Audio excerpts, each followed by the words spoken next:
This ABC 15 News Update is sponsored by Sanderson Ford, America's best-selling Ford dealership. I'm Katie Rammel with your top stories from ABC15 Arizona.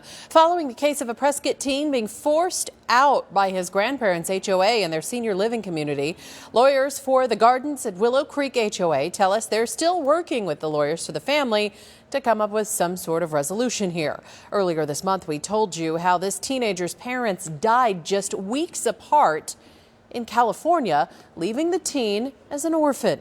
So the teen moved in with his grandparents, who lived in a 55-plus community. The family received a letter from the HOA saying that teenager has until this summer to leave. Today, ABC 15 obtained the more than 150-page report outlining the investigation that led to the arrest of a Gilbert father accused of leaving his 3-year-old daughter in a hot truck for hours. She was pronounced dead an hour later. Scott Jones was charged with negligent homicide for the incident back in September. According to the report, there's surveillance video that shows Jones apparently looking down at his phone as he got out of his truck and went in his house. The report also says he had no idea he'd forgotten his daughter until his wife called to ask how she was doing.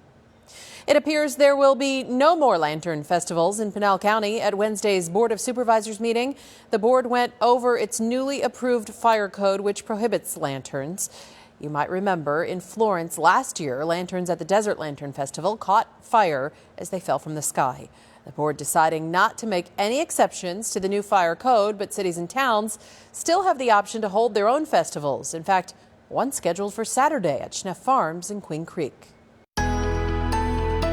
I'm meteorologist Jorge Torres with your most accurate forecast. A fantastic weekend is expected across the valley, with highs staying in the mid-70s Saturday, upper 70s on Sunday, with increasing clouds ahead of our next storm, which will arrive beginning Monday into Tuesday. That will cool things down quite a bit, with highs only at 60 on Monday, with a slight chance for showers and breezes. And look at Tuesday, only warming up into the mid-50s, with overnight lows barely above freezing in parts of town. And then we are warming up slowly late next week, with highs in the 60s beginning on Thursday. For the latest headlines, weather, and traffic, head to ABC15.com or download our free ABC 15 mobile app. This ABC 15 News Update is sponsored by Sanderson Ford, America's best-selling Ford dealership.